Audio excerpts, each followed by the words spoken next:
Culminó el combo de marzo de las eliminatorias con goleadas históricas, grandes remontadas y triunfos claves. Aquí analizamos a las 10 selecciones y usamos el simulador de resultados para ver todos los futuros posibles y cómo cambiaron las chances de clasificar de cada país. En el primer nivel de las selecciones clasificadas está Argentina.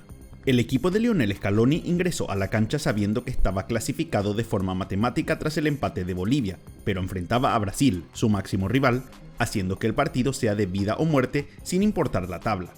A pesar que no tenían a Lionel Messi, le dieron un baile histórico a Brasil, ganando por 4-1, en una de las victorias más aplastantes de la historia del clásico sudamericano.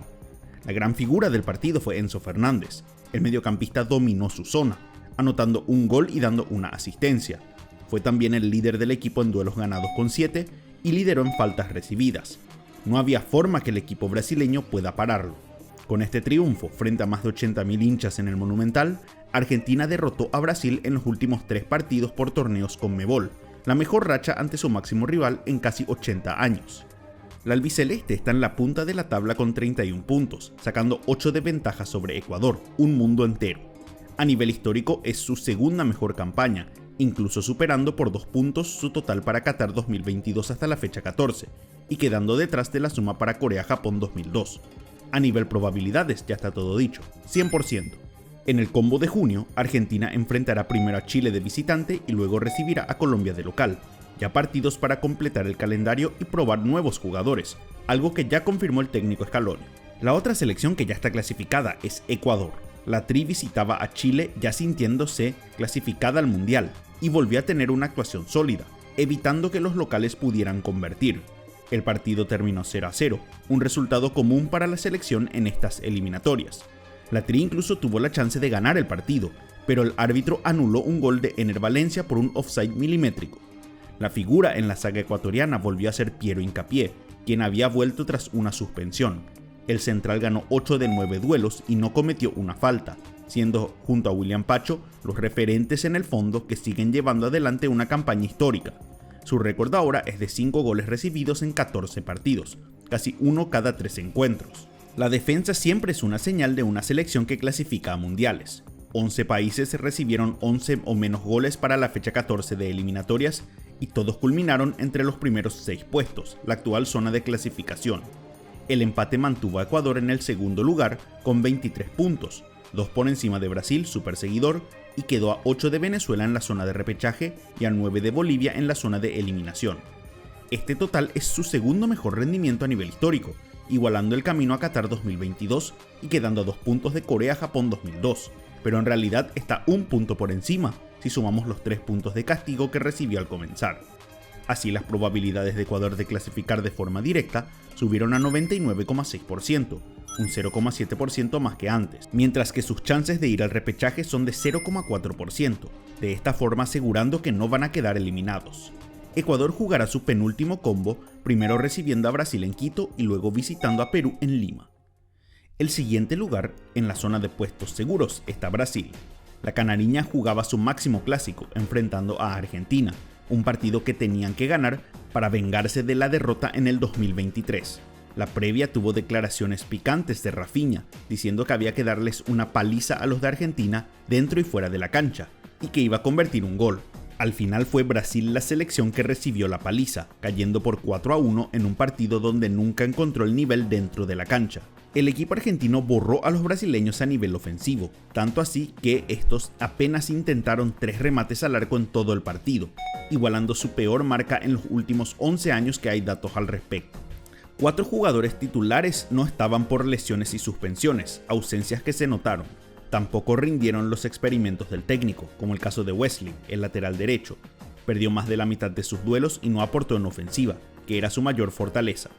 El trabajo de Dorival Jr. sigue sin convencer y se habla incluso que podría ser sacado del cargo por semejante humillación. La derrota hizo caer a Brasil al cuarto lugar con 21 puntos, quedando detrás de Uruguay por diferencia de gol. Está a 6 puntos de Venezuela en el repechaje y a 7 de Bolivia en la zona de eliminación. La campaña está confirmando ser la peor de la historia de la selección, ya que suma 3 puntos menos que su peor rendimiento y ya quedó a 14 puntos de su total para Qatar 2022 en la misma fecha, una diferencia enorme. Las chances de Brasil de clasificar de forma directa bajaron a 99,1% en el simulador, un 0,4% menos que antes, mientras que sus probabilidades de ir al repechaje subieron casi 1%. Lo único que mantiene a Brasil por encima de otras selecciones es su historial reciente en las eliminatorias pasadas, lo que lo beneficia en el simulador. La canariña iniciará su combo de junio viajando a Quito para jugar ante Ecuador y disputará su partido de local ante Paraguay, todas selecciones hoy en zona de clasificación. Seguimos la lista con la selección de Uruguay. La selección uruguaya sobrevivió de milagro a los 4100 metros de El Alto, culminando con un 0-0 ante Bolivia. La intención de Marcelo Bielsa fue tratar de jugar al contragolpe, pero, en especial en el segundo tiempo, fue casi acribillado a remates por el equipo local. La gran figura del partido fue el arquero Sergio Rochet, quien atajó 7 de los tiros bolivianos, la mayor cantidad de atajadas en su carrera jugando por eliminatorias. La diferencia en disparos fue notable, ya que Bolivia intentó 32 remates contra 11 de la Celeste, 21 tiros al arco menos. Es, por mucho, la mayor diferencia de remates en contra de Uruguay con un rival en las eliminatorias desde el 2015, primer año que tenemos datos. En cualquier otro partido hubieran perdido, pero las manos de Rochet y la falta de puntería rival salvaron al equipo.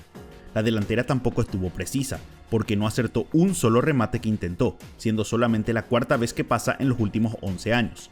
Si eran más efectivos, en especial en el segundo tiempo, podrían incluso haber ganado el partido. Sumar un punto en la altura es importante, pero con este partido Uruguay solo ganó uno de sus últimos 8 encuentros por eliminatorias. Su buen inicio de campaña permite que todavía estén en puestos seguros. Con la igualdad, Uruguay subió al tercer puesto de la tabla con 21 puntos, superando por 1 a Brasil, quedando 6 puntos por encima de Venezuela, equipo en el repechaje, y a 7 de Bolivia. A pesar de la mala racha, esta campaña sigue siendo una de las mejores de la historia uruguaya en eliminatorias largas, solo superada por 2 puntos en su camino a Rusia 2018. Incluso suma 5 puntos más que en la campaña a Qatar. Este empate permitió que las chances de Uruguay suban a un 98,6%, 0,9% más que antes, mientras que sus chances de ir al repechaje bajaron, ya que pueden clasificar de forma directa.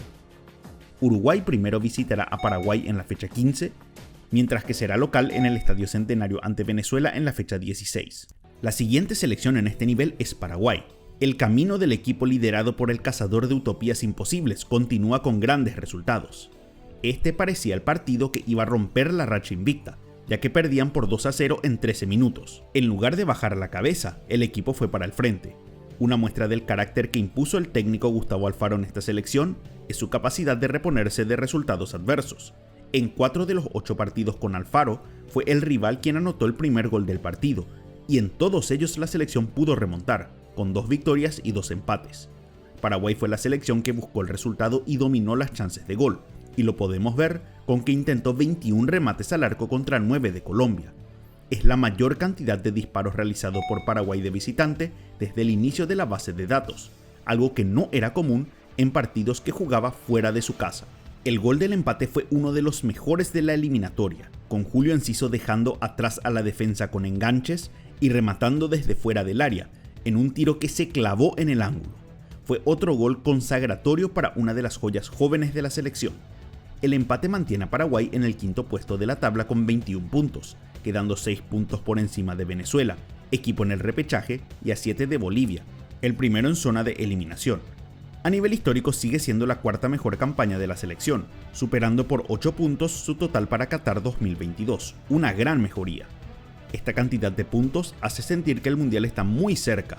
Desde 1998 en adelante, 26 selecciones llegaron a la fecha 14 con 21 puntos o más, y todas clasificaron entre los primeros 6 puestos, haciendo que el cupo de Mundial esté asegurado a nivel histórico, aunque no de forma matemática.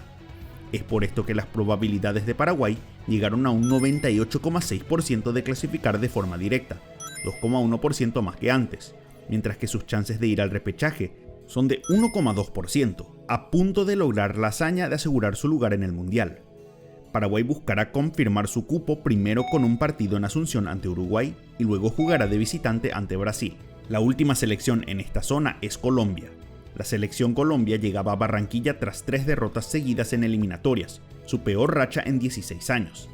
Parecía que iba a romperla de forma rápida, con Luis Díaz anotando el primer gol tras solo 40 segundos, mientras que John Durán marcó el segundo a los 13 minutos.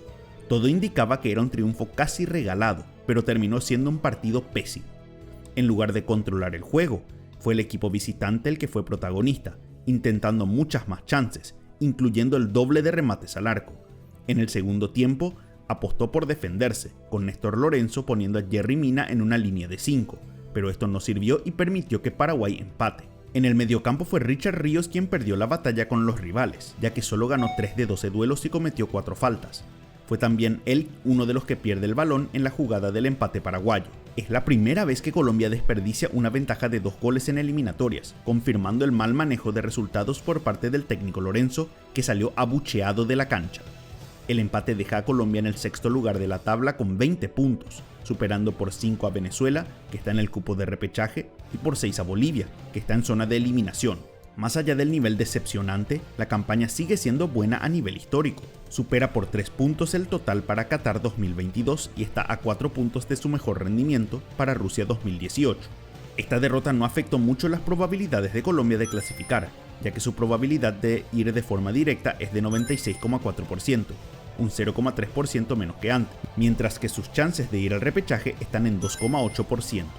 La selección colombiana comenzará su penúltimo combo recibiendo a Perú en Barranquilla para luego viajar a Argentina y enfrentar a la albiceleste, duelos con rivales en situaciones 100% opuestas. La selección que subió hasta la zona de clasificación es Venezuela. La Vinotinto jugaba en casa ante Perú, en un partido que tenían que ganar, aprovechando que Bolivia no había sumado 3 puntos jugando de local. Fue un encuentro muy peleado, pero donde Venezuela creó las chances más peligrosas en el primer tiempo, al punto que tuvieron un penal a favor tras una falta contra Joseph Martínez, quien volvía a la selección tras más de un año. El encargado de rematar el penal no podía ser otro que Salomón Rondón, quien convirtió con tranquilidad el 1-0, resultado que terminaría siendo el definitivo. Rondón así sumó su cuarto gol en las eliminatorias y el número 46 de su carrera con la Vinotinto. Así el máximo artillero de la historia de la selección pudo convertir otro gol clave. Se destacó el trabajo defensivo del equipo de Bocha Batista, que no permitió que Perú llegue al empate, en especial en el segundo tiempo. El mejor de la saga fue Nahuel Ferraresi, quien fue el líder del equipo en acciones defensivas, despejes y duelos aéreos ganados. El triunfo permitió a Venezuela superar a Bolivia en la tabla, subiendo al séptimo lugar con 15 puntos, superando por un punto a la verde en la zona de eliminación y quedando a 5 puntos de Colombia, primera selección en clasificación directa.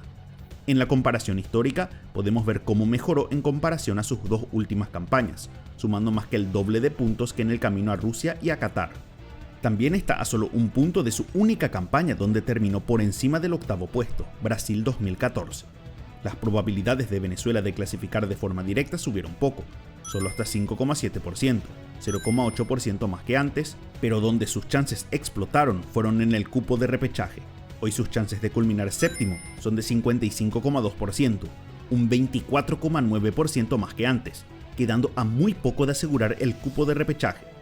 La fecha 15 podría ser el partido más importante de la historia del fútbol venezolano, ya que enfrentará a Bolivia de local, mientras que viajará a Montevideo para jugar ante Uruguay en la fecha 16. La selección que sigue en zona de peligro es Bolivia. La verde se jugaba todo en el alto ante Uruguay. A diferencia de los partidos anteriores, el equipo fue para adelante pero de manera muy desordenada, y más aún en el segundo tiempo. Este partido fue un récord por la cantidad de remates que intentó la selección, 32 en total, superando por 9 su marca anterior de 23 ante Venezuela en 2015. El problema es que sus atacantes tuvieron una pésima puntería, acertando solo 7 de ellos, incluso fallando remates con el arco libre, como Carmelo Argarañaz cerca del final, una jugada que va a doler por mucho tiempo. Otra chance clara fue un remate de Roberto Fernández que pegó por el travesaño. No haber ganado es catastrófico, ya que los obliga a sumar puntos de visitante y ganar sus 2 partidos restantes de local, poniendo al equipo de Oscar Villegas en una situación muy compleja. Este empate hizo que Bolivia quede por debajo de Venezuela con 14 puntos, cayendo al octavo lugar, el primero de zona de eliminación. Están a 1 punto de la Vinotinto y a 6 de Colombia en la clasificación directa. En la comparación histórica, esta campaña está 1 punto por debajo de su total de puntos para Qatar 2022, pero iguala a sus puntos para el Mundial del 2002, el único donde culminaron en séptimo puesto, dando así una pequeña esperanza.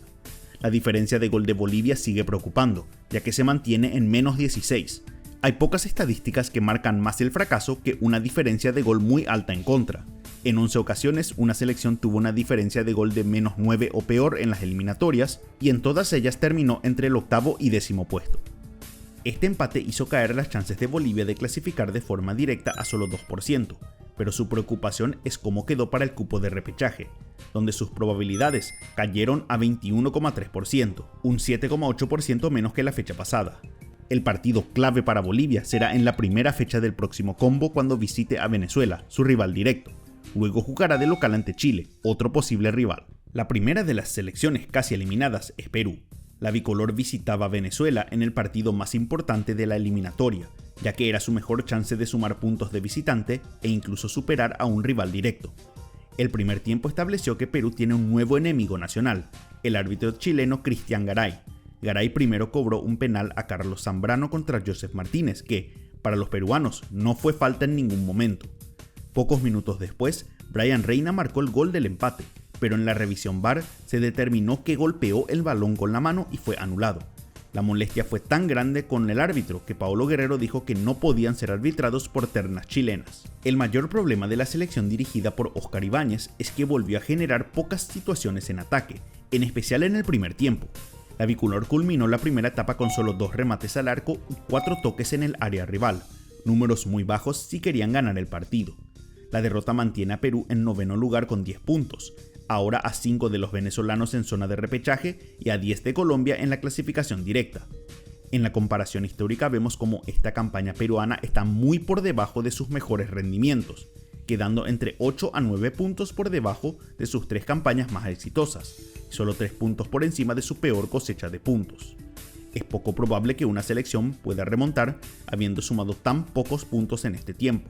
13 equipos llegaron a la fecha 14 con 13 puntos o menos y todos culminaron en el 8º puesto o peor, en la actual zona de eliminación, una pésima señal para los peruanos. Con esta derrota, las chances de clasificar de forma directa de Perú ya no existen, cayendo a 0%, mientras que sus probabilidades de ir al repechaje también cayeron a 11,1%, 12,4% menos que antes, la mayor disminución de la fecha. La bicolor jugará de visitante en Colombia en la fecha 15, mientras que en la 16 será local en Lima para recibir a Ecuador. En último lugar sigue la selección de Chile. La roja jugaba de local ante Ecuador en un partido que tenía que ganar para acercarse a la zona de repechaje, en especial luego que Bolivia no pudo ganar. Los dirigidos por Ricardo Gareca trataron de atacar en el primer tiempo, consiguiendo algunas chances, pero Darío Osorio falló la oportunidad más clara y el portero Hernán Galíndez también tuvo tapadas importantes. En el segundo tiempo fue Ecuador quien terminó con más llegadas, demostrando que Chile se quedó sin ideas. Además de no tener creatividad, la roja fue poco efectiva frente al arco. En total, 14 de sus 16 remates no acertaron el arco, el número más alto para ellos en toda la eliminatoria. Más allá del rendimiento y de quedar al borde de la eliminación, Gareca dijo que no consideraba que era momento para renunciar, por lo que la Federación Chilena deberá pagar un monto millonario para sacarlo del cargo. Desde que asumió el Tigre, Chile es la selección que menos puntos sumó en las eliminatorias, solo 5 en 8 partidos. El empate no sacó a Chile del último lugar, ya que suma 10 puntos, igual que Perú, pero tiene una peor diferencia de gol. Está 5 puntos por debajo del cupo de repechaje y a 10 de clasificación directa. En la comparación histórica, esta campaña queda cada vez más relegada como la peor de la historia chilena, sumando menos de la mitad del total que en sus años donde sí clasificó a la Copa. Con esto Chile ya no tiene chances de clasificar de forma directa al Mundial, mientras que su probabilidad de ir al repechaje cayó a 5,9%, 3,4% menos que antes. Como si todo no fuera suficiente, la roja tendrá los partidos más difíciles en este combo, ya que primero jugará de local ante Argentina, con la esperanza que estos pongan un equipo alternativo, y luego viajará a El Alto para enfrentar a Bolivia. Para ustedes, ¿qué selecciones tuvieron el mejor o peor rendimiento en la fecha 14? Para conocer cómo cambiaron sus chances, hagan clic en el video de las